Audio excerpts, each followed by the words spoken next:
tirar um pouco de vantagem, né, dessa oportunidade aqui de estarmos só nós, né? Então, vou falar um pouquinho, gente, abrindo aqui, né, as nossas ações do Confor, né, de formação de professores do ensino superior. Hoje a gente está super honrado aqui de receber duas professoras da Universidade Federal da Bahia, né? A gente já teve aqui há mais ou menos um mês outras colegas de lá, e foi muito gratificante, a gente aprendeu muito com elas, e agora a professora Giovana Zen e a professora Denise Guerra estão aqui, né, para conversar um pouquinho com a gente sobre a questão da avaliação no ensino superior. Só relembrando, né, eles têm um grupo lá na Universidade Federal da Bahia, que já vem desenvolvendo um trabalho de formação com professores de ensino superior, que é o Ateliê Didático, né? Só retomando aqui, então, a professora Denise, ela tem uma formação em ciências biológicas inicial na licenciatura, né? Tanto bacharelado quanto em ciências biológicas, tanto bacharelado quanto licenciatura, né? E fez mestrado e doutorado em educação, né? Ela é professora adjunta, né? E vice-líder desse grupo de pesquisa que chama Formace, que fala assim, né? Em aberto, né?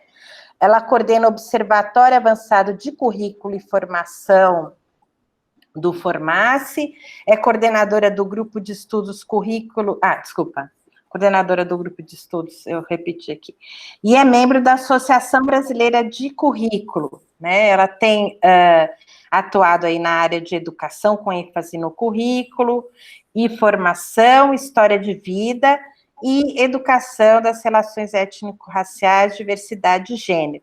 Tá? Também atua na área de biologia geral, com uma ênfase em educação ambiental, orientação sexual, formação de professores, né? Trabalha bastante com os temas de metodologia e estágio supervisionado no ensino de ciências naturais e biologia, e com pesquisa e ensino de ciências naturais, história e filosofia das ciências.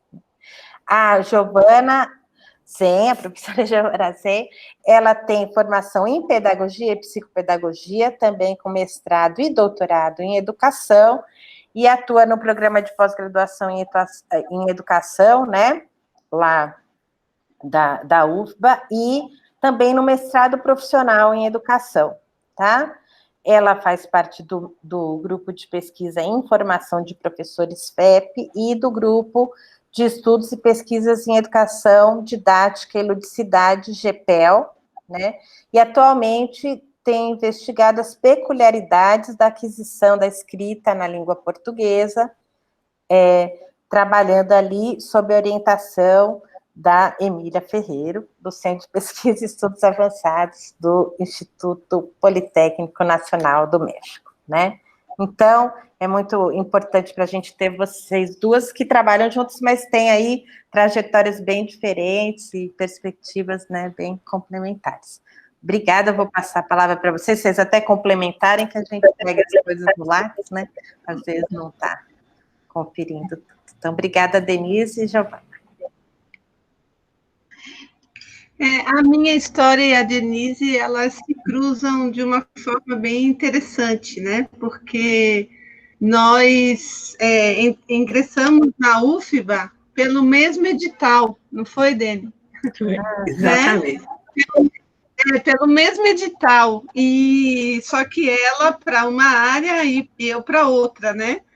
Ela para estágio e eu para didática. E assim que nós ingressamos na universidade, Cristina Dávila, que já esteve aqui com vocês, e Ana Verena, né, elas já vinham matutando esse projeto, né, que não é só o ateliê didático, mas é um projeto mais amplo, e que Denise pode até falar mais sobre isso aí, enfim, todas as instituições, as pró-reitorias envolvidas nesse projeto.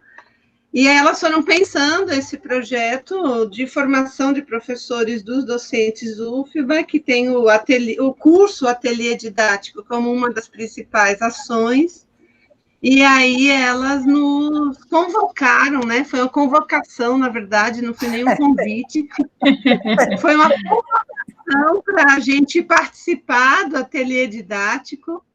Eu confesso, sempre conto isso, todas as turmas do ateliê eu conto isso, que quando o convite chegou até mim, eu aceitei, mas honestamente eu achava que isso não ia acontecer, eu pensei cá comigo, né? Imagina que isso vai rolar, claro que não, né?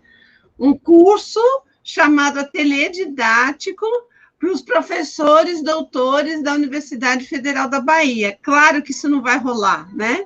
Mas aí eu aceitei meio que assim, né? Não vai rolar mesmo, eu vou aceitar, porque é chato dizer não, então eu vou aceitar porque eu sei que não vai rolar. Lê do engano, né? Na primeira turma, em menos de 2 horas, né, Denise? Não foi? Em menos de 2 horas. Em menos de 2 horas, as vagas se esgotaram e teve lista de espera e foi uma agonia, né? Enfim, isso desde 2016 já, a primeira turma foi em 2016. Início de 2016. E a gente já fez quantas turmas, Dani? 10, né? Não foi? 10, sendo que duas lá em Vitória da Conquista. Vitória da Conquista, exato. Né?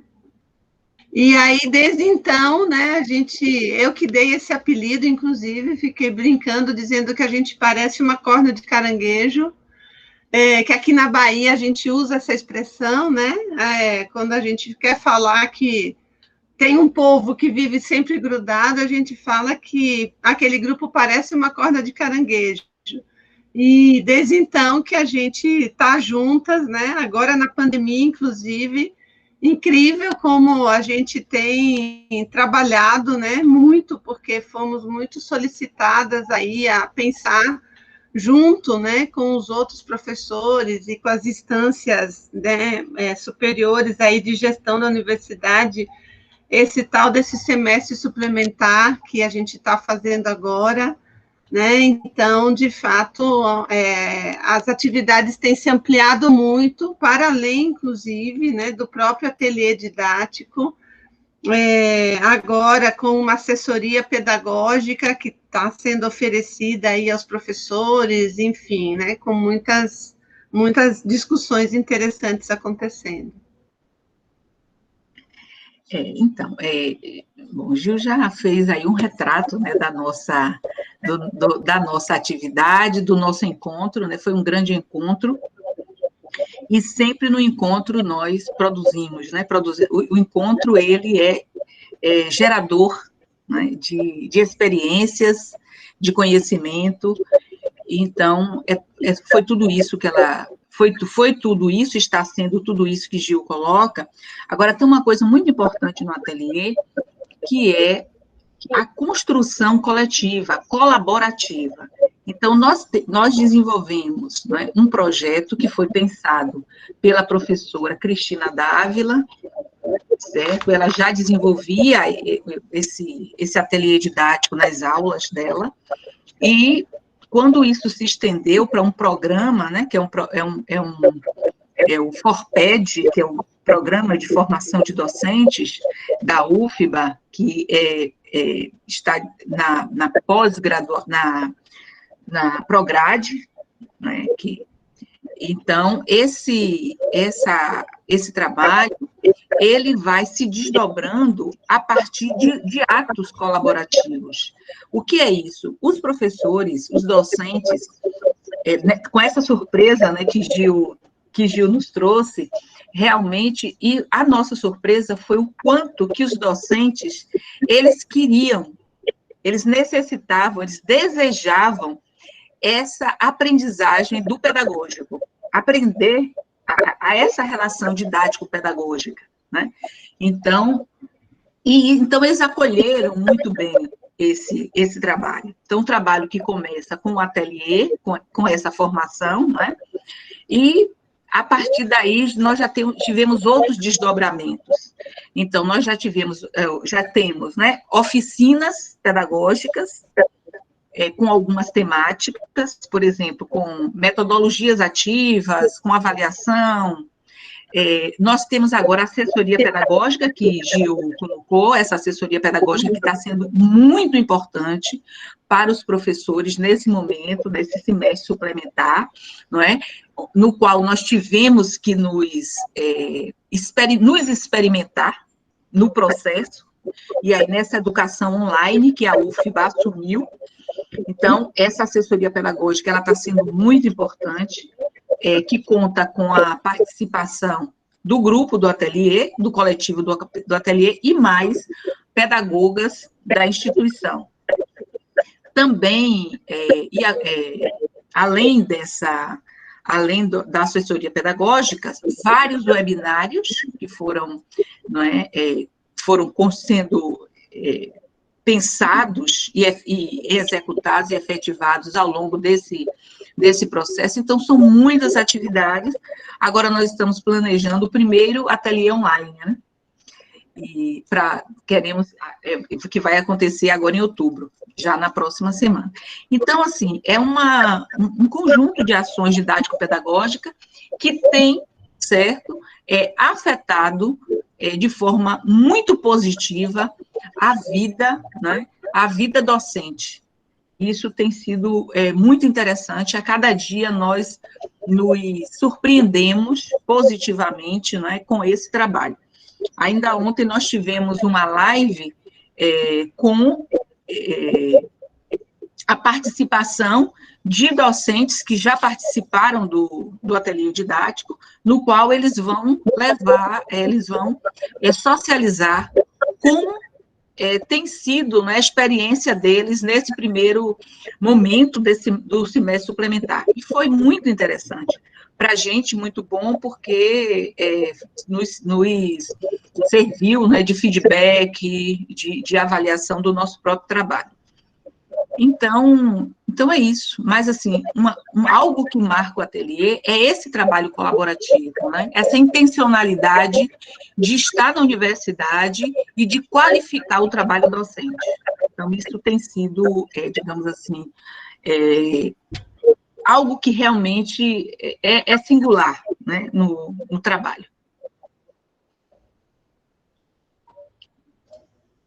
Que eu acho que é um pouco o sentimento de vocês aqui também, né, de querer, não é, pensar o pedagógico, né, de como que a atividade docente ela pode ser melhor, não é, pensada, melhor planejada, né, como que a mediação, né, do conhecimento pode ocorrer de forma mais implicada, né, mais contextualizada. Eu penso que é um pouco, né, isso que vocês também, essa expectativa que vocês têm, que foi um pouco isso que nós estamos, é um pouco isso que nós estamos vivendo lá.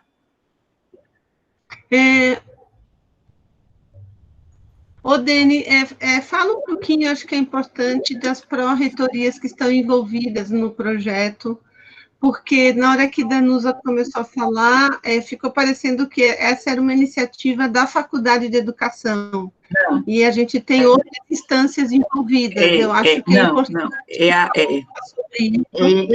Eu, inclusive, falei, né, essa é uma ação, né, da Prograde, né, que vai está diretamente voltada à Prograde,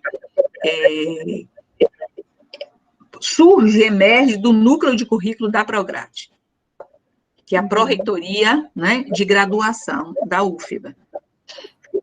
Pensada, né? Então, na origem foi lá que...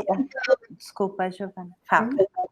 Não, o Genilson já está aqui perguntando qual é o público de professores que tem participado do ateliê, né? Se tem professores do bacharelado. Então, por incrível que pareça, quem mais participa do ateliê são os professores do bacharelado, né? muitos professores da área de saúde, muitos professores, né? Da área de contabilidade, nutrição, enfim, Das exatas, engenharia, das as engenharias. Muita gente das exatas. Se a gente não tem esse dado atualizado, mas a gente já fez isso, esse levantamento, e o nosso menor público, por incrível que pareça, são os professores das licenciaturas, né? Quem mais tem procurado ateliê didático são os professores do bacharelado, né? São eles. Isso. Muita gente da medicina, né? Enfermagem, nutrição, enfim. Não, isso. Sim, somente para a UFBA, por enquanto, somente para a UFBA. E isso que Denise falou antes, a gente já fez 2 turmas num polo de extensão da UFBA, né, que é em Vitória da Conquista, então a gente já fez lá também, mas, por enquanto, só na UFBA. É um curso, acho que é importante dizer isso, né, um curso de 40 horas, né? É um curso de 40 horas. Fale, Gil. Não, fale. É um curso de 40 horas, ele tem uma parte, né, que é presencial, o ateliê é o ateliê como ele se inicia, né? Ele é uma parte presencial e uma parte online. Ele já começa assim, né, desde 2016. Depois, essa parte online, ela se amplia, e agora nós vamos iniciar o ateliê didático completamente online. Além do ateliê, nós temos, como eu falei, né, as oficinas, são as oficinas pedagógicas, com algumas temáticas. O curso, ele trata de algumas, basicamente, sobre o planejamento, né, o currículo, a avaliação e metodologias. E aí trabalhamos com as metodologias ativas, certo? A nossa base, né, a nossa base filosófica, teórica, né, nós trabalhamos com o raciovitalismo, a teoria raciovitalista de Maffezoli, né, pensada, estudada por ele, e a professora Cristina Dávila é uma estudiosa na área, né, fez, inclusive, pós-doutorado com Maffezoli. Temos também a outra base nossa, muito forte, que é a teoria da prática, certo? Compreendendo que os saberes docentes têm grande importância na formação do docente. Também uma outra base é uma outra base filosófica é a compreensão da experiência, né? E aí a gente traz autores como Dio, e aí a gente traz o próprio Macedo, a gente traz Larossa, entre outros, né? Estudiosos, né, da área que trabalha com a ideia da experiência. Hoje, em especial, nós vamos conversar. Nós estávamos falando para a Danusa que nós vamos desenvolver uma conversação aqui com vocês sobre a avaliação. Como que nós estamos, como os nossos estudos, pesquisa sobre avaliação, não é, tem se refletido nos trabalhos do ateliê didático.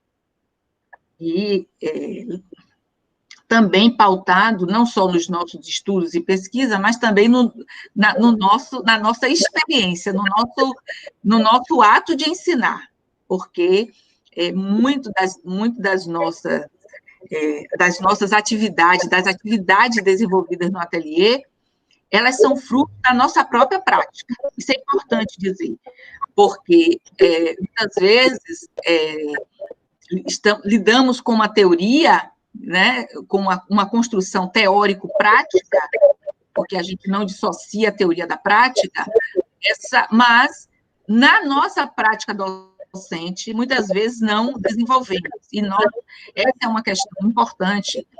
Tudo que nós construímos, produzimos, geramos no ateliê didático é fruto também da nossa ação, da nossa forma de ensinar, de como nós ensinamos.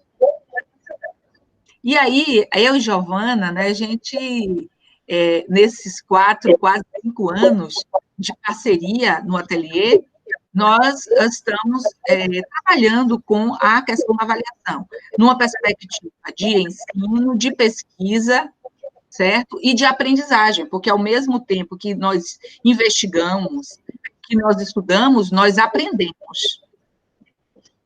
Acho que Gil pode começar, né, Gil? Posso. Então, a gente, como vocês estão vendo, né, não só eu e Denise, mas não é à toa também que a gente fica se dizendo que nós somos uma corda de caranguejo, porque, de fato, vamos ter uma conversa, né, porque as coisas já estão tão discutidas, internalizadas, que a gente vai fazer uma dinâmica diferente, né, e vamos uma intercalando aí na fala da outra, para a gente ir fazendo essa conversa também. Se vocês quiserem no chat ir perguntando coisas, interferindo, também fiquem à vontade. Eu já lancei aí uma questão, né, que é essa do que se pensa quando se pensa em avaliação. Depois eu compartilho, não sei se é mudando aqui. Bom, não. Não. Deixa eu ver se dá certo fazer uma coisa aqui. Vocês conseguem ver aí a nuvem? Não, né? Consegue? Não, eu acho que você está compartilhando só uma janela mesmo, né? Que é a do PowerPoint. Você teria que sair da apresentação e compartilhar a tela que está o resultado do Mentimeter. Que abriu em outra aba, né? Aí. Não, depois eu volto lá. Então, essa é uma pergunta, né? O que se pensa quando se pensa em avaliação, né? Porque, geralmente, né, o que nos vem à cabeça e que é muito do que tem aparecido, né, no ateliê didático, entre os nossos colegas, né, são 3 palavrinhas que geralmente aparecem quando a gente questiona o que se pensa quando se pensa em avaliação, né? Que é a prova, o teste, a nota, né? Geralmente a avaliação se resume a isso, né? E há uma expectativa muito grande dos colegas quando a gente diz, né? Então, na próxima semana a gente vai fazer uma discussão sobre avaliação, né? Há uma expectativa muito grande de que a gente vai dizer, né, que instrumentos podem ser utilizados, né, como é que faz para melhorar a prova, como é que faz para quantificar a aprendizagem dos alunos, né? Geralmente a busca dos nossos colegas é pelos instrumentos, né? E é muito curioso ver que os planos de curso, né, uma das atividades do ateliê didático, por exemplo, uma atividade, na verdade, que transversaliza todo o curso do ateliê didático, é a ressignificação dos planos de ensino, né? E quando chega lá no item avaliação da aprendizagem, que está lá no plano de ensino, o que mais aparece, né, são coisas desse tipo, né? Aí tem 3 exemplos, né?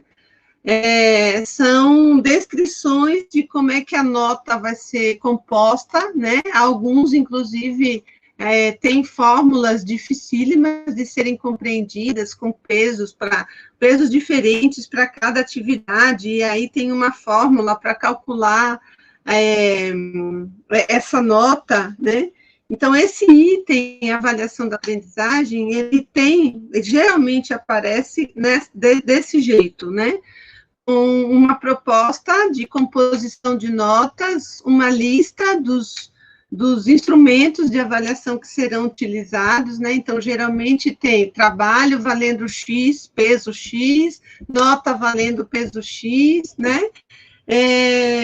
E poucos são os professores, né, que conseguem produzir um texto aqui para propor uma avaliação da aprendizagem numa outra perspectiva, né? Geralmente,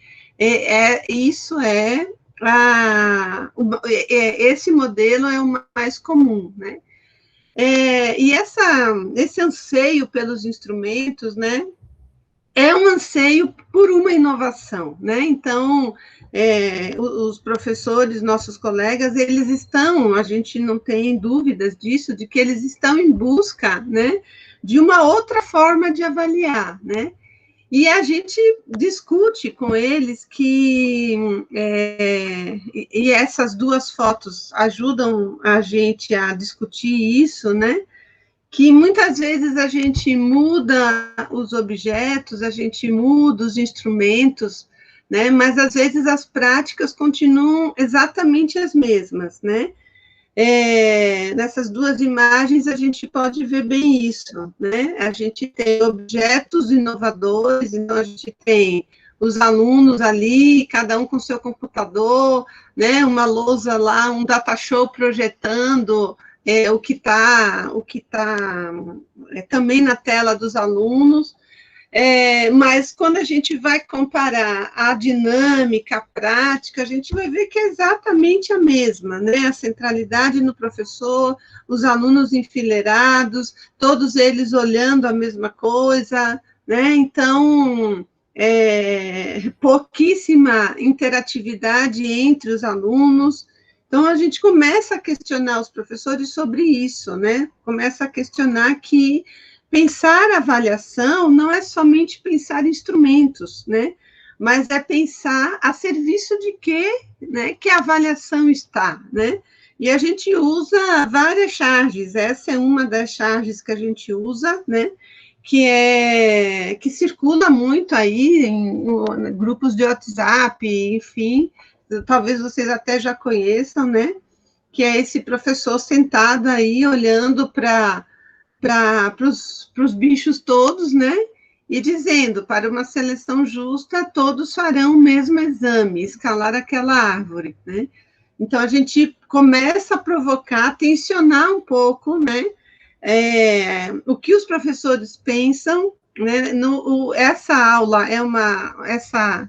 essa discussão no ateliê didático é uma discussão que eu e Denise sempre fizemos juntas, né? Nós é que lideramos aí essa discussão no ateliê didático, e a gente sempre começa a discussão apresentando falas e depoimentos, né, de colegas dos cursos, das turmas anteriores, né, dilemas que têm a ver com o ato de avaliar, né? Então, a gente sempre começa tensionando para depois a gente seguir aí na discussão sobre avaliação e sobre a concepção de avaliação, né? Então, Danusa colocou aí no chat, né, que ela salienta que a avaliação é sempre tensão, conflito entre estudantes e professores, né? E aí eu começo a fala exatamente por desse lugar, né? Dizendo que aprendizagem, ou avaliação da aprendizagem, é um tema complexo, polêmico, né? Em geral, como aí a Danusa muito bem colocou, é um foco dilemático dos docentes. Por quê? Porque eles estão buscando encontrar nos dispositivos avaliativos, isso que Gil acabou de falar, o controle do processo de aprendizagem do estudante. Algo que é difícil, né? É difícil. Então, quando nós pensamos em avaliação da aprendizagem, historicamente, nos voltamos para a prática do exame. Mas também sabemos que, historicamente, essas práticas, elas são pontuais, elas são classificatórias, elas são seletivas, elas são excludentes. E aí, essa é uma grande tensão, porque, ao mesmo tempo que nós sabemos que as práticas avaliativas voltadas para o exame, elas provocam esse processo de classificação, exclusão, nós também queremos, certo? Isso que Gil coloca, nós queremos avançar para uma avaliação que realmente reduza esse conflito, ou melhor, que estudante e professor estejam em alinho no processo de ensinar e de aprender, né? Que exista um processo, um encontro dialógico para que ocorra, né, esse processo de ensinar e aprender. E aí tem uma fala do professor Lucchesi, Cipriano Lucchesi, grande estudioso da avaliação, nosso colega lá da Faculdade de Educação, agora já cumpriu, né, o seu tempo e tal, e ele vai dizer que o ato de avaliar, certo, é algo comum, cotidiano, que nós fazemos isso o tempo inteiro, quando nós temos que decidir o que fazer com alguma coisa. Qual é a nossa ação? Que ação eu terei? Então, nesse sentido, eu tenho que avaliar, tá? Então, é uma ação cotidiana. Mas por que essa ação, que é cotidiana, gera tanto conflito, certo? Então, essa é uma questão que a gente precisa pensar, não é? Que a gente precisa refletir. E passe aí, Gil, outro slide, meu bem. Tem uma fala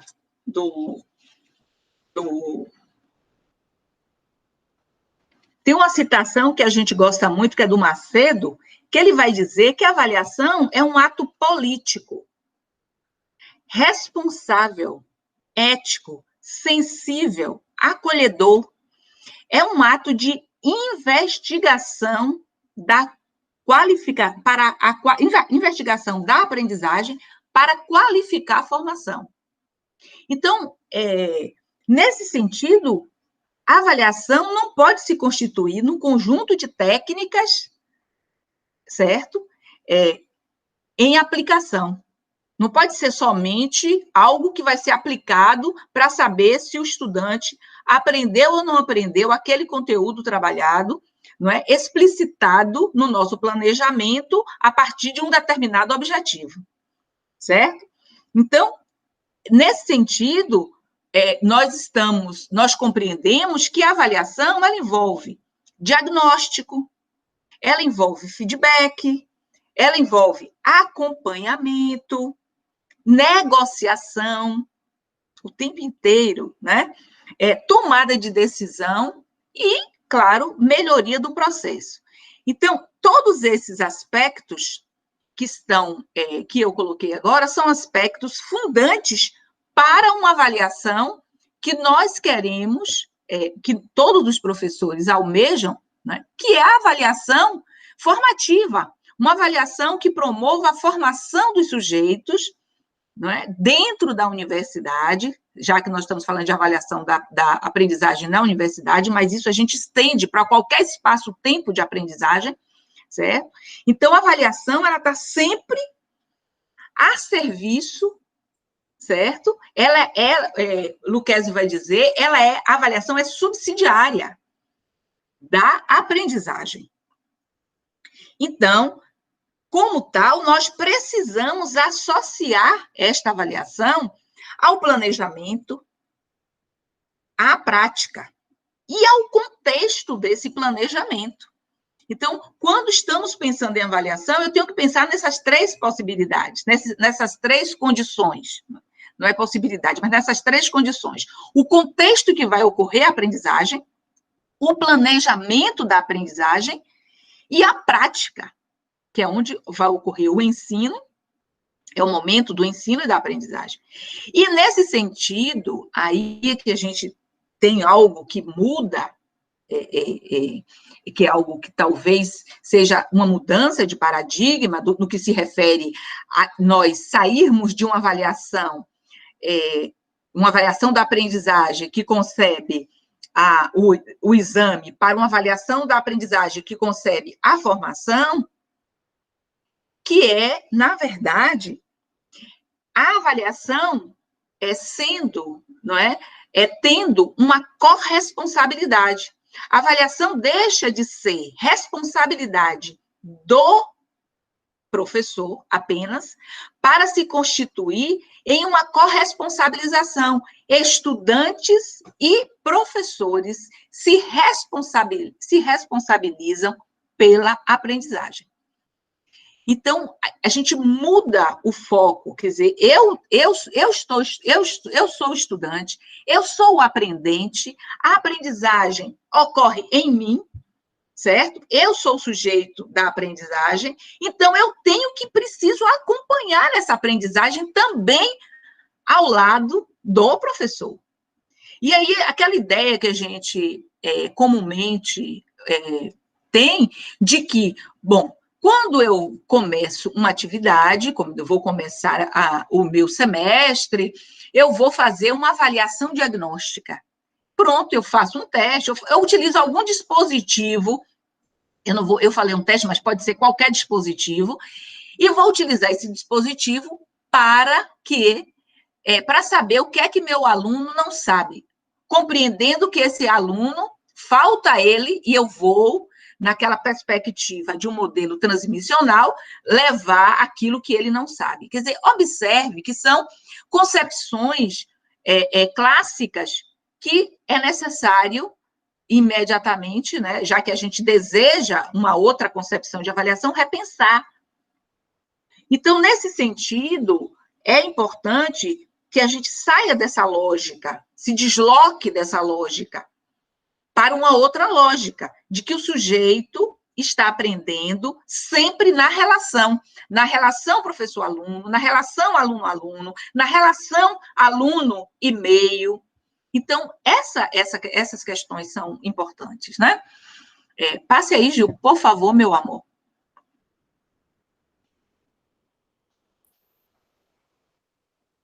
Aí tem uma imagem que nós gostamos muito, né? Gil falou de uma, eu vou falar de outra, que tem o mesmo sentido. Então, quando nós vamos, nesse instante, aquela outra imagem disse assim, a avaliação é um ato político. Se a avaliação é um ato político, a avaliação ela é democrática. Na sua raiz, ela é democrática.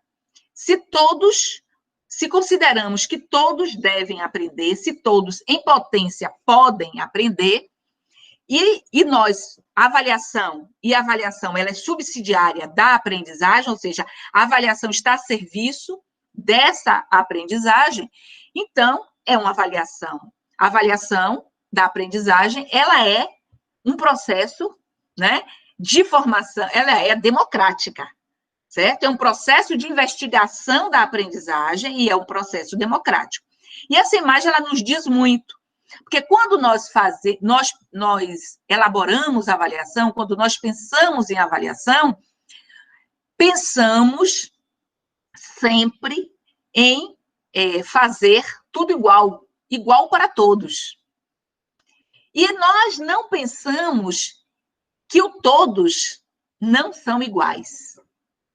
Então, essas diferenças, elas precisam ser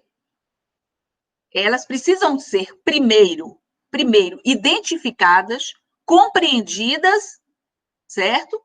E elas precisam compor o nosso quadro de planejamento. Essa semana estava falando sobre avaliação, estava dando exemplo de um laboratório. Nós vamos elaborar uma atividade prática num laboratório e nós colocamos todo o material, tanto o material laboratorial, quanto o material da investigação, certo? Todos têm acesso a roteiros, todos têm acesso a todos os dispositivos ali. Mas até que ponto nós estamos compreendendo os sujeitos na sua diferença? E se ali tiver, e nós não estivermos sabendo, alguém com uma deficiência visual? Eu estou dando um exemplo bem simplesinho. Então, se eu não consigo isso, esse sujeito, ele não fará a observação, por exemplo, numa lupa ou no microscópio, semelhante ao outro. Então, veja que eu dei tudo igual. Mas como eu não vi a diferença, é claro que... E aí eu avalio, porque aquele roteiro, a resposta que eu vou dar, o desenho que o estudante vai fazer, se for um desenho que ele faça, ou o que ele vai produzir ali, terá realmente consequência a partir da sua diferença. Então, esse desenho, ele nos aponta que a avaliação, o processo de avaliação, ele é algo extremamente complexo e ele precisa ser analisado, não é? Ele precisa ser identificado, compreendido, analisado, não é? Nas suas múltiplas facetas, nas suas múltiplas nuances, tá? Pode passar, Gil? Por favor, querida. Aí nós temos uma citação, né, de Vilas Boas, e nós trouxemos essa citação porque nós trouxemos para dizer qual é o sentido mesmo da avaliação. Por que a avaliação existe?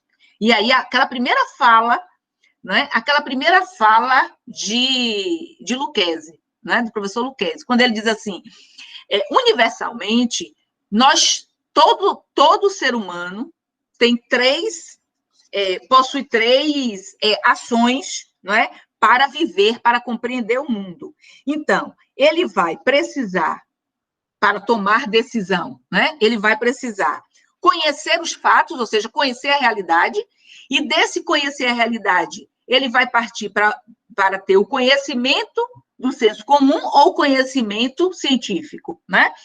Ele vai também valorar esse conhecimento, então ele vai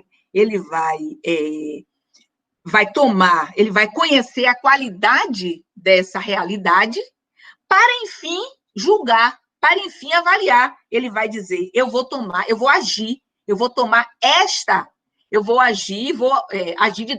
dessa forma, a partir, não é, desse conhecimento. Então, a avaliação, ela existe, não é? Ela existe para quê? Para saber o que é que o aluno aprendeu. E o quê? Bom, ele não aprendeu. O que é necessário fazer para que ele aprenda? Só que o que é necessário fazer para que ele aprenda tem que existir essa corresponsabilidade, tanto do estudante quanto do professor. Então, isso é muito interessante, importante, né? Então, por quê? Porque nós avaliamos para promover a aprendizagem, certo? Então, o tempo inteiro nós temos que estar, né, ajudando esse estudante a compreender as suas limitações, as suas dificuldades, certo? Compreendendo, por exemplo, que o erro é uma forma, né, dele identificar o quão ele está distante daquilo que ele pode, daquilo que ele pode aprender, daquilo que ele pode, porque não é daquilo que ele deve aprender, é daquilo que ele pode, porque em potência todos os sujeitos, aí a gente já sabe largamente que todos os sujeitos aprendem. O que, né, muda é a forma, o tempo, enfim, certo? Então, essa ideia da corresponsabilidade, essa ideia do sujeito se responsabilizar pelo que aprendeu, pelo que ele não aprendeu e que ele pode ainda aprender, né? Passe aí, Gil, por favor, meu anjo.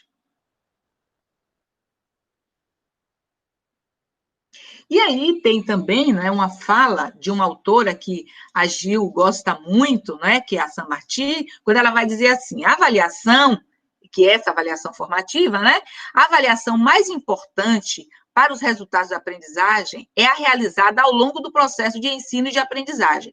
O fundamental para aprender é que o próprio aluno seja capaz de detectar suas dificuldades, compreendê-las e autorregulá-las, né? Isso que nós acabamos de falar.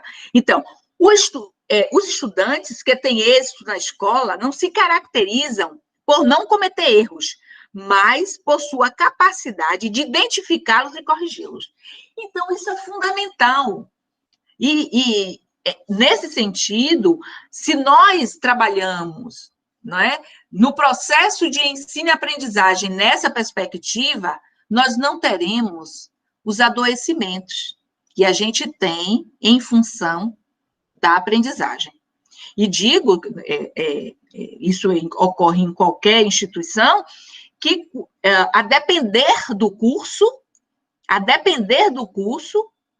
esse adoecimento, não é, pode gerar, esse adoecimento pode gerar mortes, não é? Então, a gente... o professor, ele sente o peso, não é, da avaliação. E ele vem buscando, nós, professores, estamos, não é, ao longo do tempo, buscando novas possibilidades de ensinar, não é, e de produzir uma avaliação que realmente ressignifique a formação dos estudantes. E não gere, certo? Não gere exclusão, não gere dor, não gere, não é, classificação, seleção, né, dos sujeitos. Porque tudo isso, todas essas consequências, elas ficam impregnadas no sujeito. E a gente precisa pensar que nós estamos, não é, num processo de formação universitária. O sujeito tem uma aprendizagem, que é uma aprendizagem uma aprendizagem de um componente curricular e depois de tantos outros que vão formar um currículo, certo, daquele curso, mas, para além de tudo isso, ele tem uma formação universitária. O sujeito está se formando, se constituindo profissional, certo? E esse profissional, ele não está apartado da vida pessoal. Então, a avaliação, ela tem, não é, uma implicação muito forte na vida do sujeito como um todo, na existência dele como um todo. E não apenas, não é, nesse ser que está estudando, que está aprendendo, componente A, B ou C, conteúdos X, Y, Z, certo? A avaliação tem, não é, uma inflexão na vida, na existência dos sujeitos. E nós, professores, temos essa clareza, estamos buscando isso, né? E lá, no ateliê, essas possibilidades, elas têm dado, né? As nossas discussões, as nossas reflexões têm gerado, certo?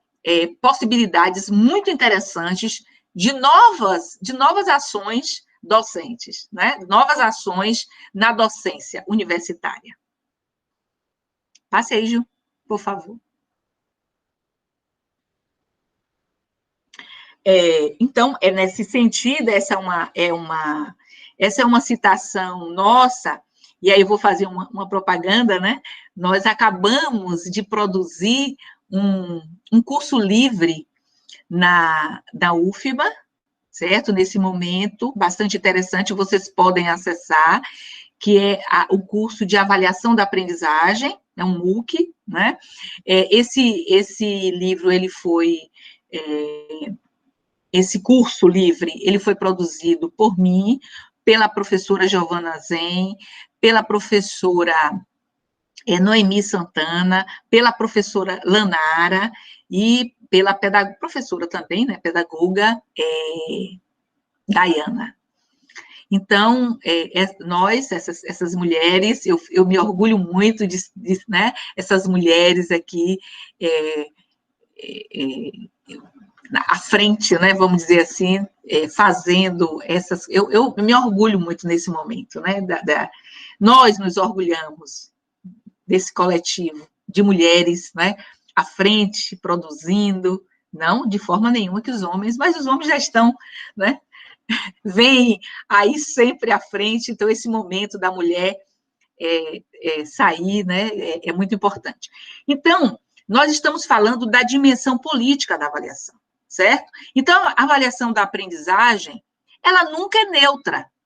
Ainda que não se tenha consciência disso, ela sempre está a serviço de um projeto político, determinado por um modelo teórico de sociedade, de homem e de educação. Aí nós vamos aí ver aí as questões das avaliações externas, né, de como é que a avaliação... Aqui a avaliação, essas grandes avaliações, né, elas estão a serviço, a avaliação em larga escala, elas estão a serviço de quê? E não tenhamos dúvidas de que essa concepção e essa intencionalidade de avaliação, ela chega à universidade, ela chega às escolas, certo? E com propósitos claros, né? Então, a avaliação da aprendizagem é uma construção social que se define a partir de determinadas mudanças e permanências. Como prática formalmente organizada e sistematizada, se realiza de acordo com objetivos educacionais, implícitos ou explícitos, porque, por sua vez, refletem valores e normas sociais em qualquer nível de formação e avaliação da aprendizagem, ou seja, não existe e não opera por si mesma. Por quê? Essa é uma citação da gente, no qual compreendemos, certo, que a avaliação, ela não vem, ela não existe apenas a partir das políticas públicas, das normativas, não é, que se desdobram e que são encaminhadas e que nós, de certa forma, precisamos recontextualizá-las, não é, nos nossos cursos, nos nossos currículos. Mas dizer também que existem as microavaliações ou as micropolíticas de avaliação. Isso é muito importante. E essas micropolíticas de avaliação, elas ocorrem desta forma. Elas ocorrem no entre nós, nesses pequenos cursos, nesses pequenos espaços-tempos, onde nós discutimos avaliação nessa perspectiva. Certo? Então, a avaliação que tem uma intencionalidade social, que tem uma intencionalidade política. Então, à medida em que nós vamos, de certa forma, reformulando os nossos currículos, isso vai se constituindo, não é? Em micropolíticas de avaliação que, em alguma medida, vão interferir em macropolíticas. É isso que a gente espera. Porque sabemos que não... as macropolíticas, elas também são reflexos das nossas lutas, das lutas na universidade, não é? Nas lutas dos movimentos sociais, então, nas lutas da sociedade civil. Então, isso é muito importante. Então, que a gente não dissocie a nossa ação docente desses outros aspectos que são fundantes para que a gente mude, não é? Um paradigma, esse paradigma que nós estamos tensionando, porque o que nós estamos fazendo é tensionando esse paradigma que traz, não é, a avaliação como exame, né, para compreender e para desenvolver a avaliação como formação. Pronto, Gil. Pode passar, Irene. Tá? Gil, sem som. Sem som. Sem som. Sem som. Sem som. Pronto. Eu vou interromper aqui um pouquinho essa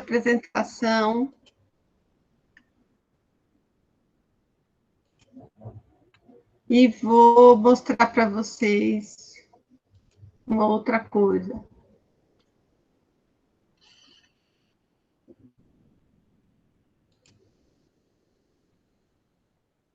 Só 4 pessoas responderam lá a provocação, né?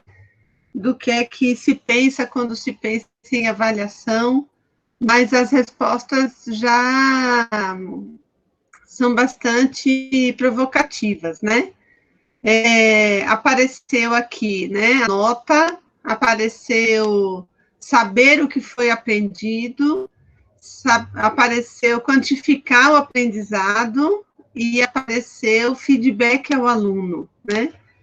E é incrível mesmo isso, né? Como eu falei no início aí, o que a gente pensa quando se pensa em avaliação, né? Geralmente essas coisas, elas circulam mesmo, né? A questão da nota, que tem a ver com ter um determinado controle sobre o que os alunos aprenderam, né? Quantificar o aprendizado, e o feedback ainda foge um pouco disso, né? Mas é incrível como a avaliação, ela ainda está vinculada à ideia do controle da aprendizagem, né? Está vinculada à ideia da nota, né? A gente gosta muito de provocar também os professores a pensar sobre essa questão da nota e essa questão da quantificação. Agora mesmo, no semestre suplementar, essa discussão sobre a quantificação, ela tem sido muito forte, né? Porque em condições antes, né? Quando a gente ainda estava realizando um ensino presencial, o que a gente fazia, né? A gente trancava os alunos dentro de uma sala, definia um tempo X, entregava para eles um instrumento de avaliação, que geralmente era uma prova, né? E dizia, pronto, agora vocês vão fazer essa atividade. A gente recolhia, corrigia, atribuía uma nota e entendíamos a avaliação desse jeito, né? Agora, no semestre suplementar, com a educação online, enfim, a gente está se dando conta de que isso não é mais possível. Não é possível fazer isso remotamente, né? Porque a gente não tem mais controle sobre o que os alunos vão fazer do outro lado da tela.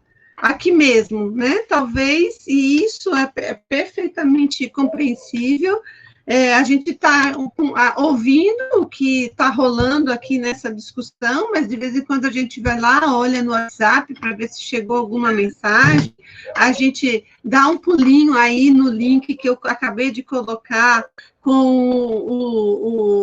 que tem o endereço do curso que Denise acabou de falar, enfim, então, não dá mais para pensar em prova, né? Na educação online, como se pensava antes, né? Até porque os alunos vão se comunicar entre eles, os alunos vão dialogar, né? A pesca está totalmente liberada, então não tem mais como fazer prova naquele modelo. E isso tem gerado muita angústia entre os colegas, né? Porque como é que eu vou fazer para dar nota, né? E a gente tem discutido com os colegas um pouco essa ideia da nota, né? Do que é mesmo a nota. Já discutimos isso no presencial e agora, com o semestre suplementar, isso vem ainda com mais força, né? E pensar um pouquinho sobre o que é a nota, qual é o sentido da nota, né? Uma prática que nós inventamos e que nós inventamos já há algum tempo, né? E que nós naturalizamos a nota como uma prática, né? Até porque todo o sistema educacional, ele está montado para isso, ele está montado desse jeito. A gente tem um sistema educacional extremamente meritocrático, né, os alunos na universidade, para eles conseguirem bolsa, eles precisam ter um bom score, para eles conseguirem, enfim, todas as coisas que eles querem, para conseguir matrícula, né, em determinadas disciplinas, componentes curriculares, eles precisam ter um bom score. Então, o sistema todo, ele está montado, né, com a lógica da nota. Mas a gente precisa desnaturalizar um pouco isso, né, pensar no que é mesmo a nota, no que ela significa, né.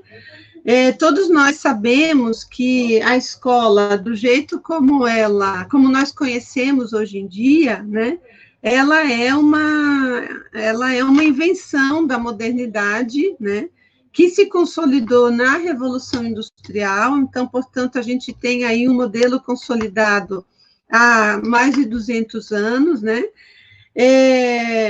Alguns dizem, inclusive, que a escola é uma síntese do que é a igreja, a fábrica e a prisão, né? O fato é que as nossas práticas pedagógicas, elas se configuram ainda hoje, né, como práticas para atender, né, um determinado projeto de sociedade. Então, essa escola que nós conhecemos, né, que se consolidou na Revolução Industrial, acabou se configurando, de fato, como um cenário adaptativo à fábrica, né? Então, na escola, a gente aprende coisas que a gente nem se dá conta, né, que estamos aprendendo e que tem a ver com o funcionamento da fábrica. Então, na escola, a gente aprende a ter vontade de fazer xixi só na hora do recreio, por exemplo, né? E por que a gente aprende a ter vontade de fazer xixi só na hora do recreio? Porque lá na fábrica, a máquina não vai poder parar de funcionar porque Joãozinho está com vontade de fazer xixi, né? Nem está com fome.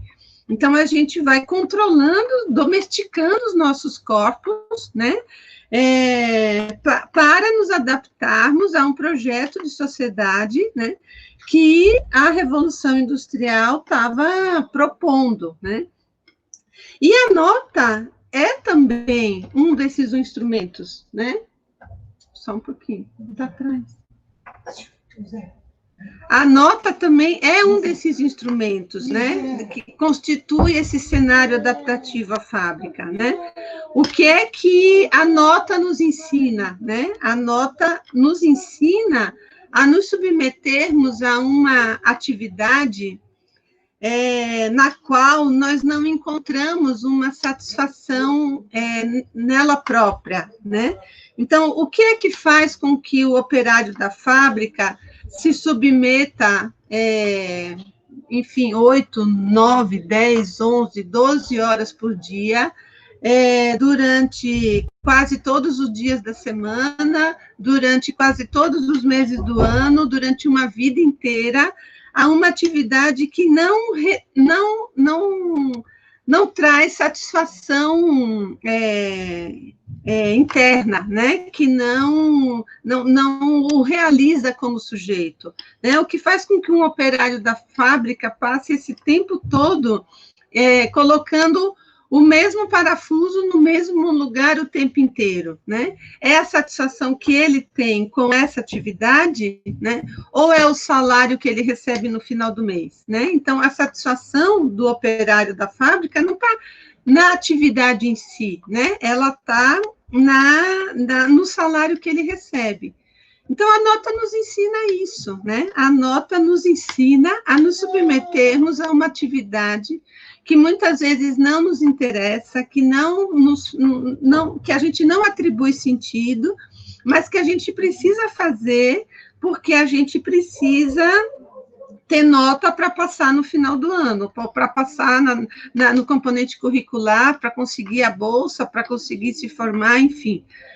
Se a gente parar para pensar, todos nós aqui provavelmente já passamos, né, dias inteiros, noites inteiras, estudando uma coisa que não nos interessava, porque a gente precisava tirar nota para poder passar, né? Eu lembro minha filha é da área de humanas, quando fez ensino médio, sofreu horrores para estudar física, química, biologia, né, e ficava, de fato, contabilizando os pontinhos que ela precisava tirar para poder passar de ano, né? Então, alguns autores têm feito essa denúncia, né? Eu e Denise, nos ateliês didáticos, a gente tem discutido muito essa questão da nota, né? Porque a nota, para alguns estudiosos, e a gente compartilha dessa ideia, a nota ela é nociva para o processo de aprendizagem, né? Porque a nota ela desloca o sentido da aprendizagem. Então, o estudante deixa de aprender porque ele vê sentido naquela aprendizagem e ele passa a aprender porque ele precisa tirar uma nota, né? Então, e a nota é o nosso chicote, né? A gente mesmo diz que o professor tem o poder da caneta. E o que é o poder da caneta, né? O poder da caneta é a nota, né? É o chicote que a gente tem em mãos, inclusive para controlar as paixões dentro da sala de aula, né? Para manter os alunos disciplinados, né? Para manter os alunos atentos. Então, quantas vezes a gente já não disse, olha, vai cair, isso aqui você não está prestando atenção, mas isso aqui vai cair na prova, né? E o que é a prova? A prova é a possibilidade de tirar nota e ser aprovado, né? A coisa é tão séria, né, que talvez aí vocês estejam pensando sobre essas coisas todas que a gente está falando e pensando nos filhos de vocês, nos irmãos, enfim, né, nas crianças que agora estão na escola, e quantas vezes a gente já ouviu, ou até já disse, né, se não passar de ano, não tem presente de Natal, né? É quase que dizer para o funcionário, para o operário da fábrica, que se ele não trabalhar direito, ele não vai ganhar 13º, né? É quase isso, né? Então, a gente tem feito essa discussão com os professores, né? E tem discutido com eles a necessidade de implicar cada vez mais os estudantes nesse processo de aprendizagem, né? Então, a gente, claro, não tem como fugir disso, porque a nota está aí. Se no final do semestre a gente não colocar lá no sistema um número para cada aluno, é como se nada tivesse acontecido durante o semestre inteiro, né? Tudo termina com um número no sistema, então a gente precisa gerar esse número, não tem como correr disso, mesmo que a gente não concorde, mas a gente precisa encontrar formas mais razoáveis, né, de gerar esse número, de gerar essa nota, né? E para isso é fundamental compartilhar com os alunos, desde o início do semestre, né, quais são os critérios de avaliação. Isso que Denise acabou de falar aí, né? Se a gente entende a avaliação como parte do processo de aprendizagem, né, e não como mera mensuração da aprendizagem, os estudantes, eles precisam saber, né, e eles precisam compartilhar conosco essas expectativas, esses critérios, né? Então, o que a gente tem sugerido aos nossos colegas e o que a gente próprio tem tentado fazer é compartilhar com os estudantes desde o início, né, quais são os critérios, quais são as expectativas, e utilizar esses critérios como parâmetro para esse acompanhamento da aprendizagem, né? Então, isso que foi projetado, isso está rolando, né? Isso está acontecendo, né? Nós estamos aprendendo isso, nós não estamos aprendendo isso, né? Porque esse acompanhamento, ele que vai dar, né, os feedbacks necessários para que os próprios alunos possam refletir sobre o seu processo de aprendizagem e identificar aspectos que eles precisam de mais investimento, né? E a gente também, como professor, vai poder ajustar as nossas intervenções, as nossas estratégias, para poder oferecer, né, de forma mais justa as condições que os alunos precisam para poder aprender, né? Feita toda essa discussão, né, é que, então, lá com nossos colegas da UFBA, feita toda essa discussão, é que, então, a gente propõe uma reflexão, depois eu volto aqui, é que a gente propõe uma reflexão, né, sobre que práticas avaliativas podemos realizar com os nossos alunos para potencializar a reflexão sobre o processo de aprendizagem, né? Só depois que a gente faz toda essa conversa, né, sobre a importância da avaliação para a aprendizagem, sobre o que ensinamos quando estamos atribuindo notas, né, usando a nota como um chicote, usando a nota como instrumento de controle, é que a gente, então, discute os dispositivos de aprendizagem. E a gente argumenta, né, muito inspiradas aí no que o Lucchesi fala, que todos os instrumentos de coleta de dados para avaliação em si são bons, são úteis, né, para o exercício da prática avaliativa. Todos eles são, inclusive a prova, né? A prova pode ser um excelente instrumento de avaliação, desde que ela esteja a serviço da aprendizagem dos estudantes, né? Se a prova estiver a serviço apenas da produção de um número para colocar no sistema, ou para compor aquelas equações difíceis que eu mostrei lá no início, que estão nos planos de ensino dos professores, aí ela não dá conta de uma avaliação democrática, de uma avaliação que, de fato, se comprometa com a aprendizagem dos estudantes, né? Mas se a prova ela é feita de uma forma que possibilite, né, a reflexão sobre aquilo que se sabe e aquilo que ainda precisa ser aprendido, tanto para os alunos como para os professores, ela pode ser, sim, um excelente instrumento de avaliação, né? É por isso, inclusive, que a gente precisa discutir concepção de avaliação, né? Porque a gente pode... a gente já viu, Denise e eu, né? A gente já viu...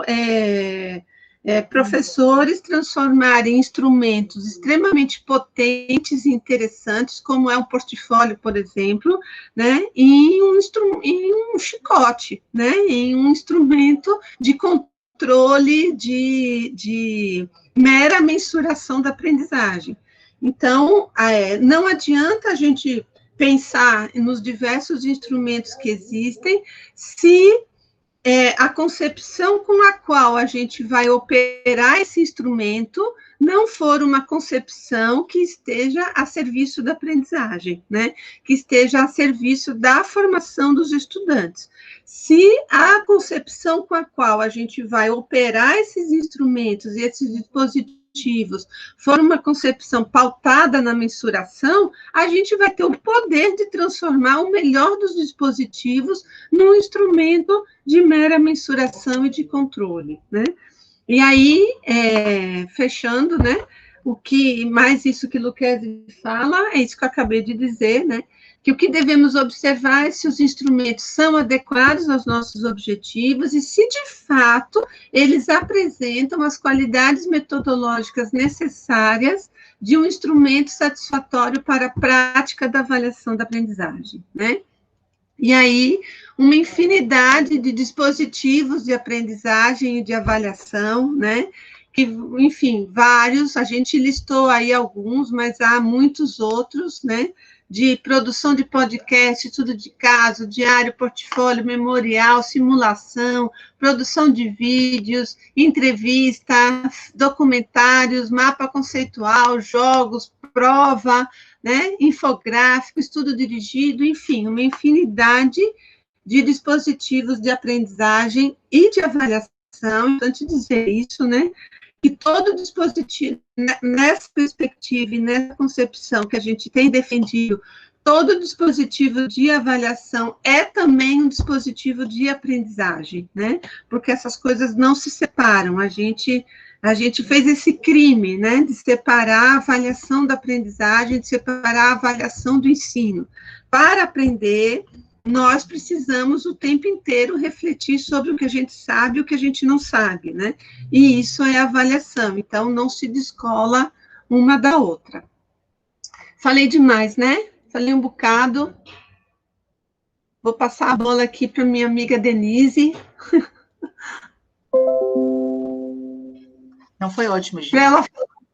Eu gosto muito dessa fala dela, eu acho muito potente, né? Essa fala, quando ela traz a questão da nota, né? Que é uma fala, para mim, emblemática e muito potente, eu acho que muito, muito importante para a nossa reflexão, né? Então, assim, ou a gente pensa, né? Qual é a concepção de avaliação que acompanha a minha prática pedagógica, né, a minha prática, a minha ação docente, ou eu vou simplesmente desenvolver dispositivos de aprendizagem, dispositivos de avaliação,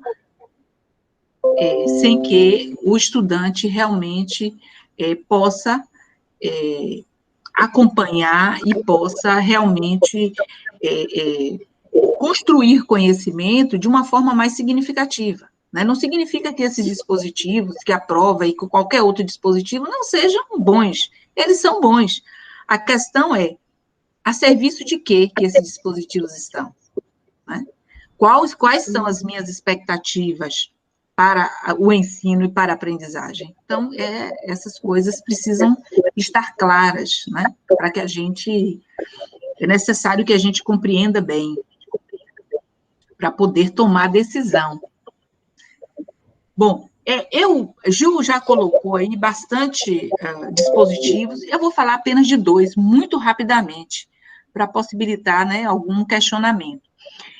2 dispositivos. Os 2 dispositivos, eles têm, em linhas gerais, não é, a mesma intencionalidade, que é revelar a experiência, não é, do estudante no espaço-tempo de construção de conhecimento, e também tornar esse estudante, né, responsável por sua aprendizagem. Então, esses 2 dispositivos. Um é o diário, ele não está aí, Gil colocou antes, já apresentou antes, que é o diário de formação, né?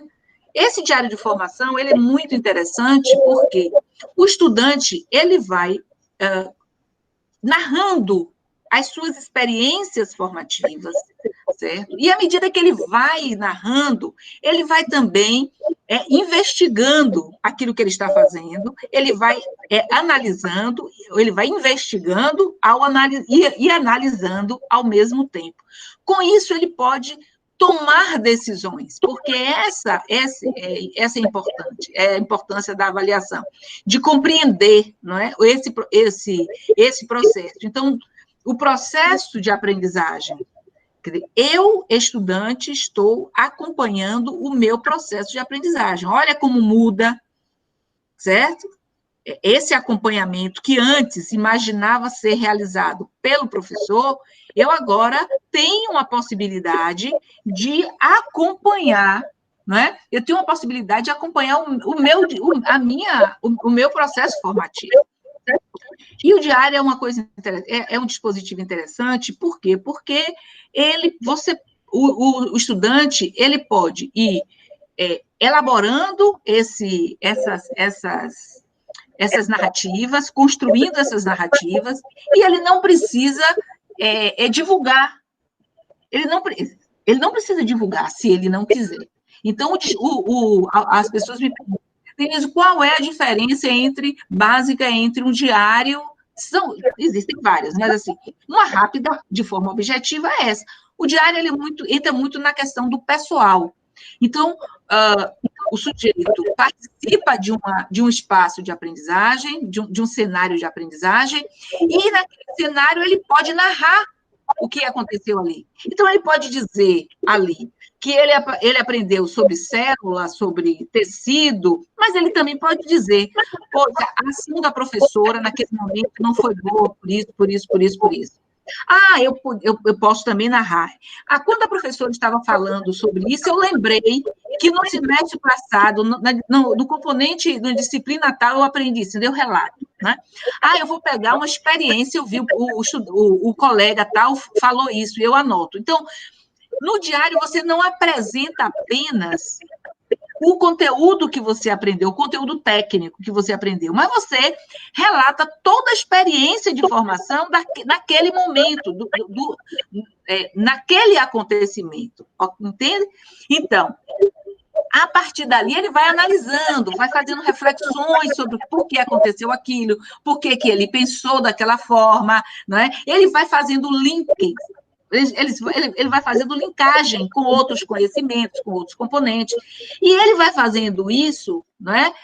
Dentro de uma periodicidade que pode ter, pode estar acontecendo com ele, ou que pode acontecer por ele. Essa periodicidade pode ser por ele, pode ser também construída no coletivo. Então, pode se estabelecer. Eu vou escrever o diário todos os dias, eu vou escrever o diário de 2 em 2 dias, ou após a aula, enfim, ele constrói isso. O diário também tem uma temporalidade, certo? O professor estabelece a temporalidade da construção do diário. E, ao final, esse diário, ele pode ser, se quiser sim, socializado, os elementos que são mais importantes para a formação dele e de outrem, ou seja, dele e dos estudantes, dos colegas, certo? Então, e o professor, ele vai acompanhando, vai dando feedback. E aí, você fez, como é que está o diário? Você está escrevendo e tal? Você vai estimulando esse estudante a escrever. E, ao final, os elementos mais importantes dessa construção, né, revelada nas narrativas, podem ser apresentadas num coletivo. Então, essa é uma aprendizagem sistematizada. Então, olha como é um processo de acompanhamento, né, um processo de avaliação, de acompanhamento e de aprendizagem, primeiro, né, muito interessante, e que nos dá um feedback, nos dá uma segurança muito maior, né, de, ao final, durante o processo e, ao final, avaliar esse estudante. Porque na avaliação formativa, tanto o processo quanto o resultado são importantes. Diferente da avaliação baseada na perspectiva do exame, no qual o que é importante é o pontual, é o resultado, aquele momento do que aconteceu. Não importa todo o processo, mas aquele momento, né, é aquilo ali que nós vamos considerar, né? Muito bem. O outro dispositivo, nós poderíamos falar que está falando de diário aí há um tempo, mas por conta do nosso tempo, vamos falar do portfólio, né? Bom, o portfólio, eu costumo dizer que o diário pode desaguar no portfólio. O portfólio, ele pode ser individual, ele pode ser coletivo, ele tem a mesma perspectiva de revelar as experiências aprendentes, né, dos estudantes. Mas ele tem outras características que são muito, muito interessantes, que muitos professores vêm utilizando o portfólio como processo de aprendizagem e de avaliação. Agora, nesse semestre suplementar, muitos professores vêm utilizando tanto o diário quanto o portfólio, né? Nós, por exemplo, estamos utilizando. Então, como nós podemos construir um portfólio? Primeira coisa é que o portfólio, aí nós vamos optar se esse portfólio ele será em grupo ou individual. O professor aí tem um acesso, né, maior, de mais interatividade com a produção, né, do conhecimento ali, né, no ato de mediar. É importante que o professor, junto com o estudante, construam as expectativas de aprendizagem desse portfólio. Então, não é algo construído apenas pelo docente, mas também pelo discente. Uma outra questão importante é que isso não é só para o portfólio, para o diário, isso é para a avaliação formativa. O estudante ele precisa saber, Gil já falou sobre isso, mas isso é bom trazer, é importante que o estudante conheça o planejamento do professor. Quer dizer, aquilo que o professor espera desenvolver no seu ensino, naquele período, é importante que o estudante saiba. Como o Gil diz, a nota não pode ser uma surpresa, não é? a prova, a nota, me perdoa, a prova, os dispositivos de aprendizagem e de avaliação não podem ser surpresas. Não pode se constituir surpresa para o estudante. Então, são negociações, né, que o professor vai pensar e vai negociar com o estudante, por que não? Né? E o portfólio é um dispositivo, é um desses dispositivos do qual o professor pode, né, negociar o formato, a construção com ele. Né? O portfólio, o estudante pode utilizar múltiplas linguagens, isso é muito bacana, porque ele pode usar no próprio portfólio, né? Vídeo, podcast, mapas mentais, imagens, infográfico. Então, tudo isso, toda essa produção que ele faz, ele pode colocar, não é, no portfólio. Uma outra coisa também é a produção escrita desse portfólio. Como é que ele pode fazer? Ele pode fazer isso com depoimentos, ele pode fazer isso através de cartas, ele pode desenvolver um artigo, pode fazer reflexões, não é, sobre a aula, todo o trabalho desenvolvido naquele semestre, naquela unidade. Então, veja que são dispositivos que sempre vai colocar o estudante frente a ele, frente à aprendizagem dele. E é um processo, como o Gil falou, não é, de possibilidade de muita interatividade. Nesse momento, não é, nesse momento de uma formação online, né, de um semestre online, então, essa interatividade ela é muito importante. E são dois dispositivos, né, que possibilitam isso. E o portfólio possibilita ainda mais esse processo de interatividade. E aí, ainda lembrando da sua provocação, Danusa, da questão da avaliação, né, que gera tensão e conflito, né, entre professores e estudantes. Então, essa perspectiva outra de uma avaliação formativa, ela reduz, né, essa tensão ela é ressignificada pelo desafio. Deixa de ser uma tensão, no sentido do sofrimento, passa a se constituir num desafio. Um desafio que está ali, o desejo de aprender, o desejo de promover um ensino mais qualificado, promover um ensino que realmente o estudante possa aprender de forma mais significativa.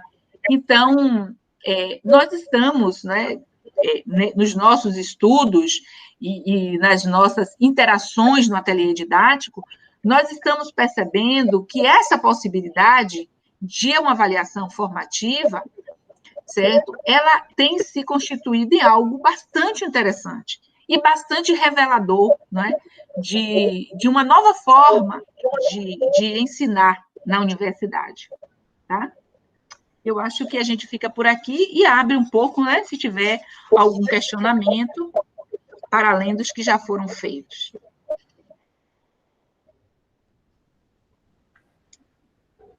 Pessoal, durante a fala de vocês, eu anotei algumas coisas aí no chat, mas eu queria realmente incentivar as pessoas aí da audiência, fora eu, né, para colocar alguma coisa, pode ser no chat, eu posso abrir o microfone também, vocês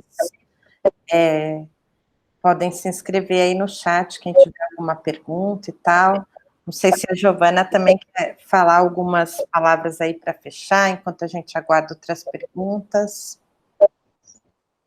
Não, vamos conversar um pouquinho.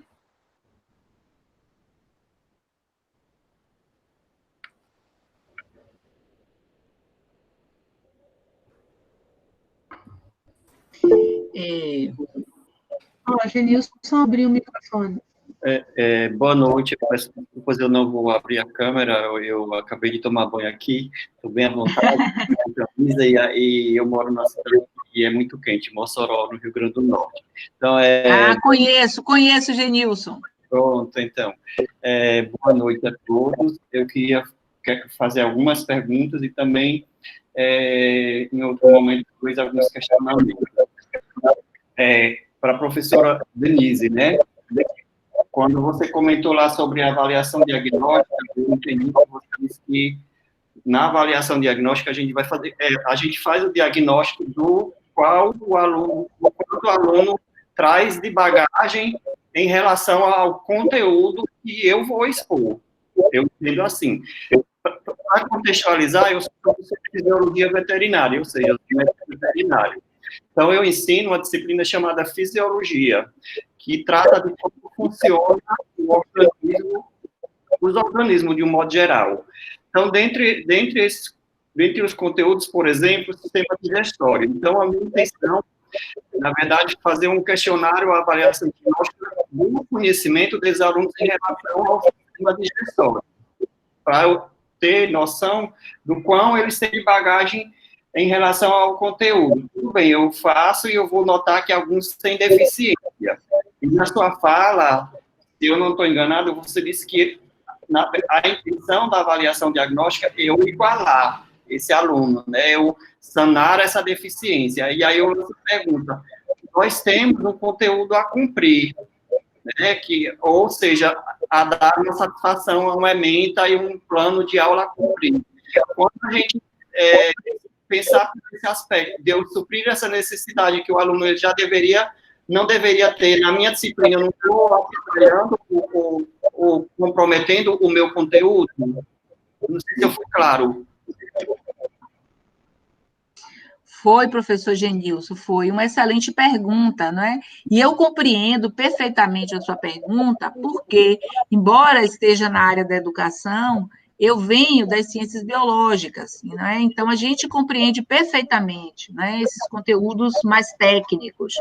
Mas o que eu coloco, no que se refere à avaliação diagnóstica, é que, em geral, temos a ideia de que a avaliação diagnóstica, né, é aquela que eu faço no início do semestre, certo? Para saber como, o nível, eu não gosto de usar essa palavra, mas assim, vamos usar uma palavra que não é boa, mas assim, o nível de aprendizagem, de conhecimento que o estudante tem, certo? Para, a partir dali, eu trabalhar, não é, aquilo que o estudante não sabe, então eu vou trabalhar ali com ele aqueles conteúdos. O que eu estou trazendo, professor Genilson, é que a avaliação diagnóstica, ela não se limita a isso. A avaliação diagnóstica, ela ocorre em todo o processo. Você está o tempo inteiro, não é, fazendo o diagnóstico daquilo que o estudante, não é, não está aprendendo, daquilo que o estudante não sabe. Essa é a perspectiva, né? Então, eu vou o tempo inteiro dando feedback para o meu aluno a partir do diagnóstico que eu vou fazendo, contínuo dele. Tem um autor, não é, que o nome dele é Anthony Zabala. Ele trabalha com essa ideia de avaliação diagnóstica, avaliação formativa e avaliação somativa. Só que ele não traz isso em fragmentos, como se nós pudéssemos, bom, agora no início eu faço a avaliação diagnóstica, aí, para cada item que eu faço de avaliação, eu vou fazer uma prova, eu vou fazer um teste, eu vou fazer um seminário, eu vou avaliar um relatório, aí eu somo tudo, e aí a avaliação somativa, não é? Então, observe que é uma interpretação um pouco equivocada do que o autor está dizendo. Na verdade, essa avaliação formativa, ela ocorre no processo onde o estudante vai acumulando conhecimentos, claro, né, ao longo do componente curricular, e, ao mesmo tempo, certo, esse diagnóstico que o professor vai fazendo continuamente vai servindo para ele, vai servindo não só para o professor, não só para o estudante, vai servir também para o professor balizar aquilo que a forma como ele está ensinando, o que ele está ensinando, reformulando práticas, entende? Foi isso que eu quis dizer. Então, que não é apenas no primeiro dia que você faz uma avaliação diagnóstica utilizando o recurso, o dispositivo que queira. Não é isso. Que esse diagnóstico, ele é feito continuamente. Porque se esse diagnóstico não é feito continuamente, como você pode ir dando feedback? Se não, professor, nós vamos fazer assim. O estudante vai desenvolvendo, você vai trazendo conhecimento, né? Você vai trazendo conhecimento, vai mediatizando conteúdos, conhecimentos, porque o senhor, na sua disciplina, não está só ensinando conteúdo técnico, né? São múltiplos conhecimentos que estão ali sendo gerados no seu componente curricular, entende? Que estão contidos nas suas expectativas, que o senhor chama de objetivos e tal, e que o senhor vai observando continuamente. Essa foi a nossa fala. Tá bom, professor? Ele está agradecendo aqui. Gente, antes, está aqui aberta a palavra, mas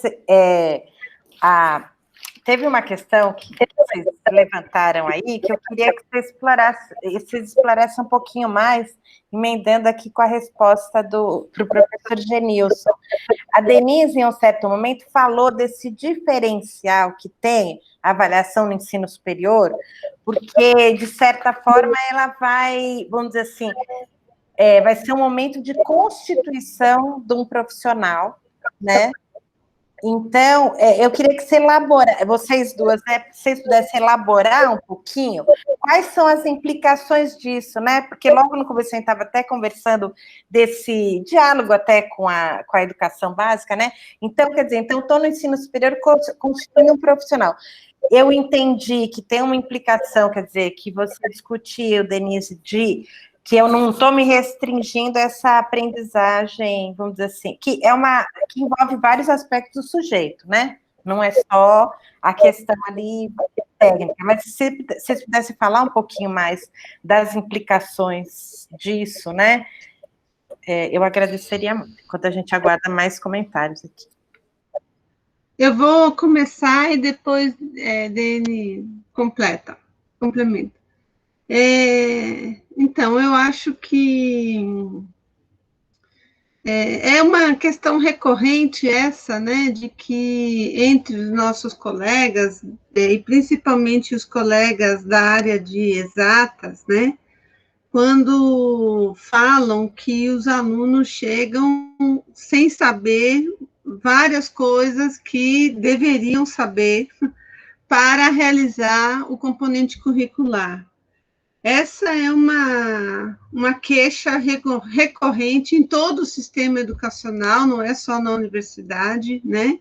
Então, é uma tradição já, porque os professores dos anos iniciais reclamam dos professores da educação infantil, dos anos finais reclamam dos anos iniciais, do ensino médio reclamam dos anos finais, e a gente reclama, né, dos professores do ensino médio, dos professores dos semestres anteriores e tal, né? E eu acho, né, que em vez de a gente colocar como no plano da deficiência, eu acho que, e do déficit, eu acho que é melhor a gente colocar no plano das diferenças, né? E se a gente parar para pensar na gente mesmo, eu lembro quando eu você confessar aqui algumas coisas para vocês, contar alguns segredos, não está passando no YouTube, então eu posso contar. Quando eu fiz faculdade, né, de pedagogia, eu também não me interessava por todas as matérias, por todos os componentes curriculares. Eu fiz pedagogia com habilitação e orientação educacional, e na época era assim, né? E na época já se tinha uma discussão outra sobre orientação educacional, mas a proposta do curso ainda estava pautada muito numa orientação educacional clínica, né? E eu tive 2 semestres de testes psicométricos, era o nome do componente curricular. Testes psicométricos 1 e 2. E, inclusive, nós éramos obrigadas, nós, estudantes, éramos todas mulheres, a comprar uma caixa, e eu já joguei isso tudo fora, uma caixa imensa com vários tipos de testes psicométricos. Eu comprei a caixa porque era obrigada, Mas aquilo não me interessava, aquilo não, eu já sabia que não era naquela perspectiva que eu queria trabalhar, e naquele conjunto de componentes curriculares, daqueles semestres que tinham testes psicométricos, não era aquilo que eu queria. Então, e não era porque eu não tinha repertório, conhecimento prévio para fazer, né? Eu acho que também na universidade a gente vai escolhendo áreas que nos interessam mais do que as outras, né? Isso tem a ver com a nossa trajetória pessoal, as nossas experiências, com quem a gente conviveu, os alunos que já estão estudando, já trabalham, e nós temos muitos estudantes que já trabalham, eles já têm seus interesses, eles já têm. Então, eu acho também que a gente precisa, né, respeitar isso, quando a gente pensa que a gente está formando profissionais, né?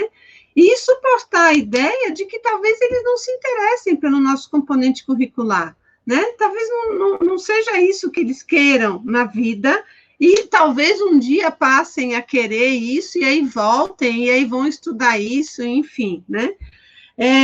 Por isso que eu gosto muito daquela frase que Dene apresentou ali, inclusive dizendo que eu gostava muito de uma autora, de uma pesquisadora da Universidade de Barcelona, chamada Neusa Martin, que ela diz que o estudante que tem sucesso na escola, e eu amplio isso para a universidade, não é aquele que não comete erros, mas é aquele que identifica em seu processo de aprendizagem, né, o que ele não sabe e que ele encontra caminhos para superar esses desafios.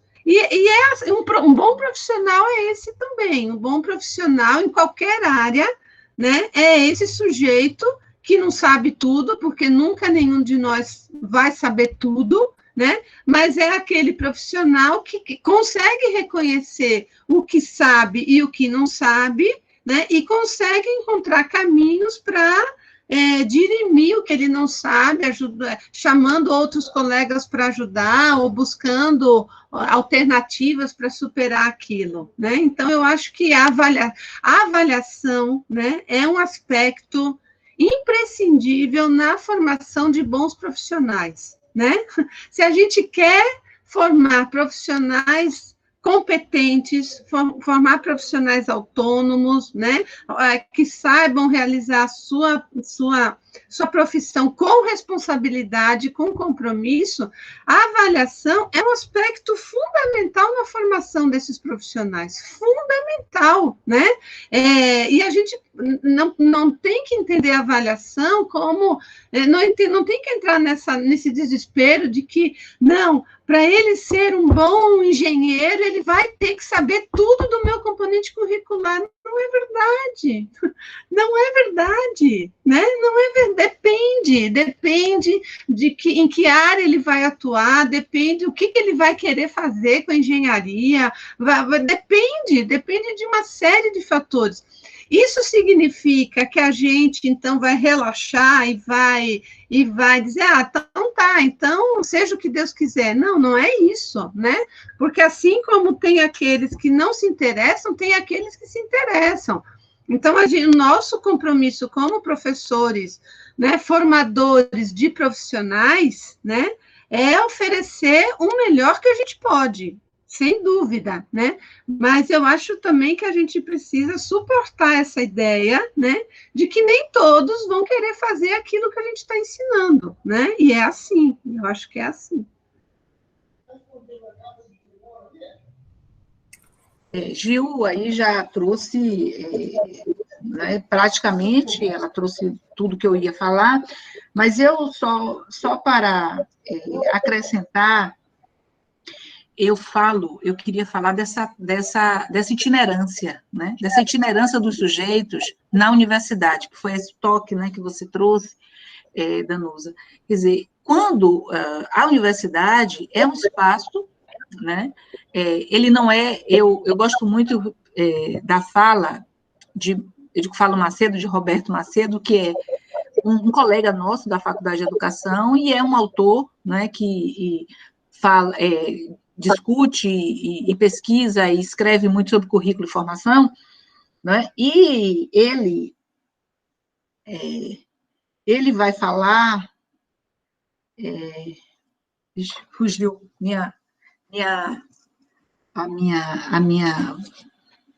sim, da trajetória, eu vou voltar aqui, da trajetória, né, fugiu a fala, a trajetória do sujeito dentro da universidade, né? Então, dizer que, assim, lembrei, ele costuma dizer que a universidade, ele não usa a frase ensino superior.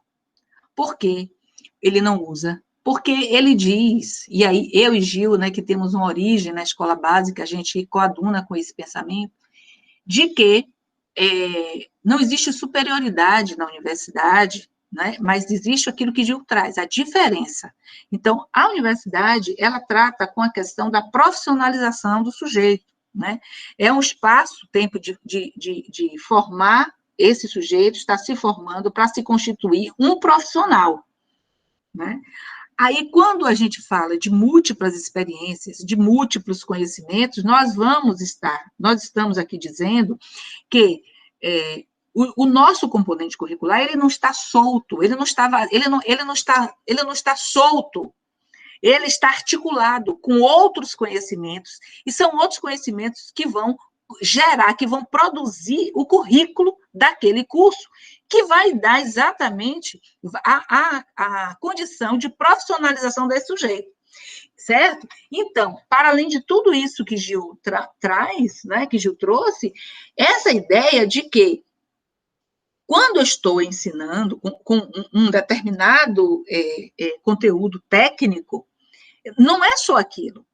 Eu tenho que pensar o quanto de conhecimentos outros que estão sendo produzidos naquele componente. Então, através de uma atividade, por exemplo, de uma atividade de aprendizagem e de uma atividade de aprendizagem e de uma atividade de avaliação, por exemplo, como o portfólio, vou estar dando exemplo porque a gente falou sobre ele, né? Olha, quantas competências nós vamos estar produzindo e construindo nesse sujeito, né? A questão da autoria, que Gil trouxe muito bem, né?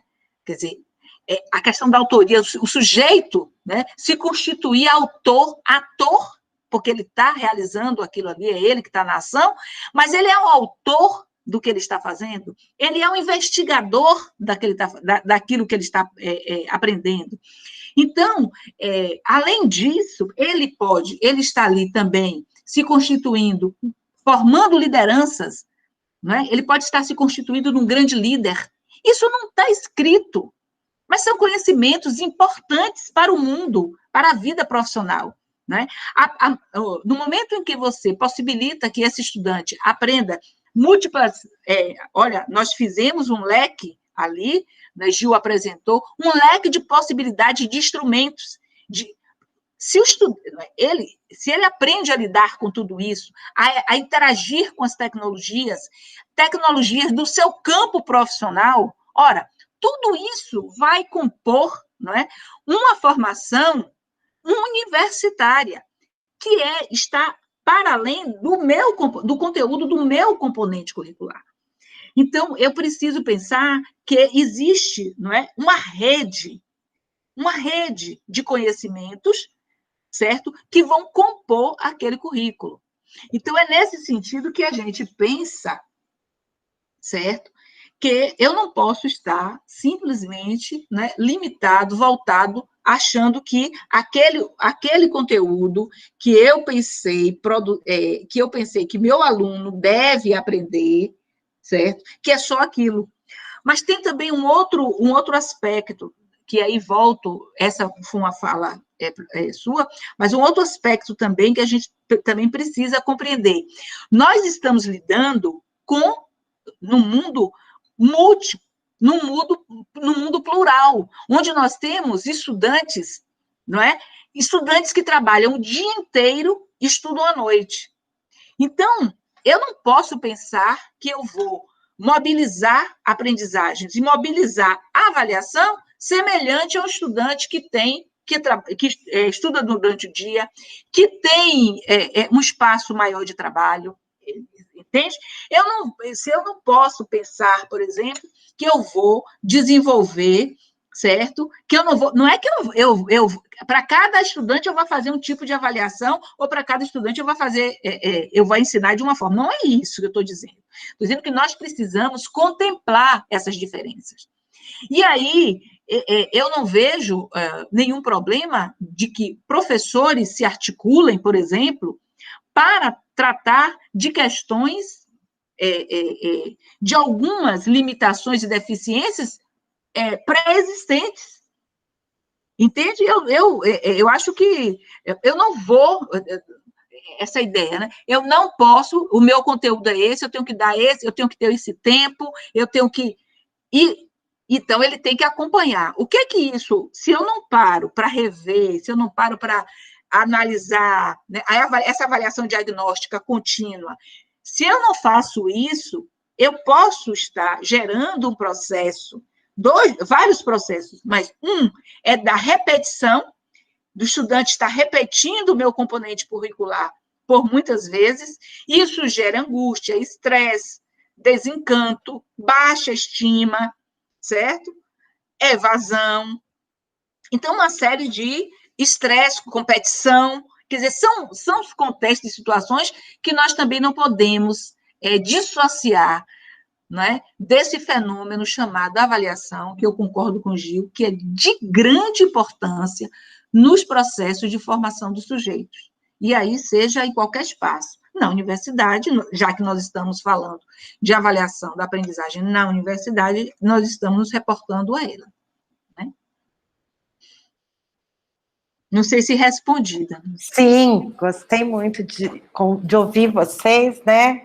Sim, como é que eu posso falar? Fez eu pensar em muitas coisas, acho que também para as pessoas que estiveram aqui. Agora a gente já está se aproximando do horário, assim, teto, para a gente conversar. Espero que a gente tenha outras oportunidades de trocar ideias, né? Então, como eu estava contando para vocês, isso é só um primeiro momento aqui, que a gente está querendo trazer algumas pessoas para dialogar, para inspirar a gente, para estimular algumas reflexões, né, no grupo aqui da UFABC, e aí a gente está fazendo essas conversas, tentando gerar algum material como um ponto de partida para a gente construir um trabalho aqui. Então, a gente agradece muito a presença de vocês, né, e como eu disse, espero que esse diálogo continue, né, e, assim, peço também que, eu sei que a gente já avançou um pouquinho, eu mesma vou dar aula daqui a pouquinho, né? Então, se vocês pudessem só falar umas últimas palavras rapidinho para a gente fechar com a voz de vocês e não comigo aqui falando, né? Então, agradeço muito vocês. A gente que agradece, né, dando esse convite, essa confiança. É sempre bom poder ter momentos como esse, porque a gente também vai aprendendo muito, né?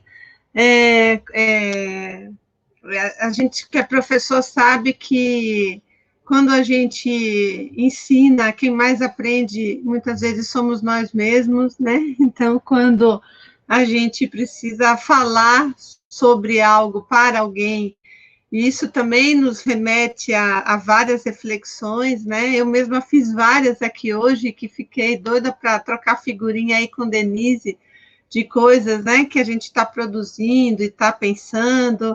Então, a gente que agradece essa oportunidade, né? Eu acho que uma das coisas que a pandemia ensinou para a gente, além de tantas outras, né, de que precisamos estar mais juntos, né? Precisamos fortalecer essa rede, né, de colegas, né, que enfim, a pandemia nos obrigou a dialogar, né, por incrível que pareça, a pandemia nos obrigou a dialogar com colegas tantos, né, então a gente que agradece essa oportunidade, né, maravilhosa de poder estar aí com você e com os outros colegas também. Tá bom? Eu também, não é, agradeço, nós agradecemos pela oportunidade. Foi muito bom, é muito bom a gente se deslocar, né, no nosso ambiente de conforto, nessa zona de conforto, no caso aqui a universidade, a UFBA, dizer que agradecemos, né, em nome da Universidade Federal da Bahia, em nome da Pró-Reitoria de Graduação, do Núcleo de Currículo da Universidade Federal da Bahia, essa oportunidade de trocar, né, de trocar experiência sobre a avaliação da aprendizagem, né, um contexto, né, nesse contexto que Gil já colocou aí, não é tão inusitado.